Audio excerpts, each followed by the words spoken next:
ভারতীয় কমেডিয়ান বললে আমাদের কাদের কথা সবার আগে মাথায় আসবে বলুন তো? কপিল শর্মা, শক্তি কাপুর, জনি লিভার, আরও কত শত পুরুষের নাম বেরিয়ে আসবে এবং হাল ফিলে যুক্ত হওয়া আরেকটি নাম হলো ভারতী সিং। কিন্তু একটা জিনিস লক্ষ্য করেছেন, ভারতীয় চলচ্চিত্রে হাস্যকৌতুকে পুরুষের আনাগোনাই বেশি এবং সাম্প্রতিক বেশ কিছু নারী চলচ্চিত্রে কমেডিয়ানের তকমা পেয়েছেন। কিন্তু তার আগে কি কোনো মহিলা কমেডিয়ান ছিল না? কে ছিলেন ভারতের প্রথম মহিলা কমেডিয়ান?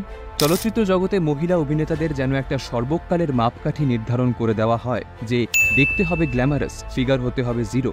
এর এক চুল এদিক ওদিক হলে কাস্টিং কাউচের থেকে শুনতে হবে থাক তুমি নিজের রাস্তা দেখতে পারো। আর তার মধ্যে সেখানে আবার মহিলা কৌতুক অভিনেতা নৈবচ। সমগ্র চলচ্চিত্র জগৎ যখন এইরকম মানসিকতার মধ্যে দিয়ে এগোচ্ছিল, ঠিক সেই সময় দরজায় কড়া নাড়লেন উমা। প্রথমবার গ্ল্যামারের দুনিয়ায় পা রাখলেন এমন একজন যার চেহারা ঠিক সেই অর্থে নায়িকাচিত নয়। নেপথ্য গায়িকা হিসেবে বলিউডে পা রেখেছিলেন উমা দেবী খত্রী, কিন্তু পরবর্তীকালে তার কৌতুক অভিনয় দিয়ে জয় করেছিলেন দর্শকের মন। অভিনয়ের জন্য নিজেই বেছে নেন তার ছদ্মনাম টুনটুন। মুখে একটাও কথা না বলে শুধু শরীরী অভিনয়ের মধ্যে দিয়ে সমগ্র ভারতবাসীকে যে হাসানো সম্ভব তা প্রমাণ করে দিয়েছিলেন ভারতবর্ষের প্রথম মহিলা কৌতুক শিল্পী টুনটুন ওরফে উমা দেবী খত্রী। সমগ্র ভারতবাসীকে হাসালেও নিজের জীবন ছিল অন্ধকারাচ্ছন্ন।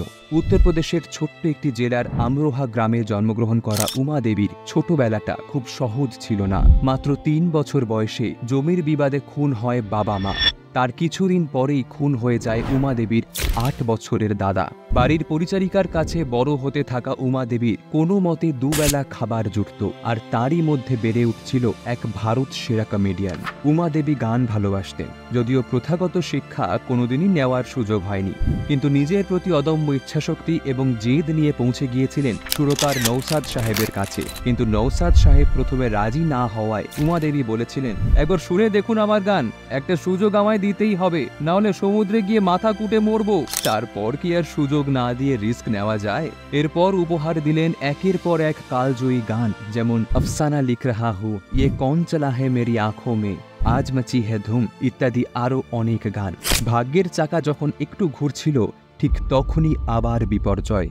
মানুষের গানের পছন্দের স্বাদ পাল্টাতে শুরু করেছিল। ততদিনে প্লেব্যাক সিঙ্গিং জগতে পা রেখেছেন লতা মঙ্গেশকর, আশা ভোঁসলের মতো শিল্পীরা, আর খুব স্বাভাবিকভাবেই কাজ কমতে থাকে উমা দেবীর। কিন্তু এইভাবে হাল ছেড়ে বসে থাকার পাত্রী তো উমা দেবী নন। যখন উমার হাতে কোনো কাজ ছিল না, নওসাদ সাহেব উমা দেবীর চারিত্রিক গঠন, কমেডি টাইমিং দেখে একটা প্রস্তাব দেন অভিনেত্রী হওয়ার। ব্যাস, সুযোগ আসতে না আসতেই লুফে ফেললেন টুনটুন। দিলীপ কুমারের অন্ধভক্ত ১৯৫০ সালে প্রথম ব্রেক পেলেন দিলীপ বাবুর সাথেই অভিনয় করে বাবুল চলচ্চিত্রে। তারপর একের পর এক কালজয়ী সৃষ্টি দিয়ে খুলে দিয়েছিলেন আরও একটি জগৎ, মহিলা কমেডিয়ানদের জগৎ। বিভিন্ন ভাষা মিলিয়ে মোট ১৯৮টি চলচ্চিত্রে কাজ করেন। ভারতবর্ষ পেল তার প্রথম মহিলা কমেডিয়ান। এমনকি বর্তমান সময়ে ভারতী সিং, জেমি লিভার, আরও অনেকে হয়তো আজও অনুপ্রাণিত উমা দেবীর থেকেই।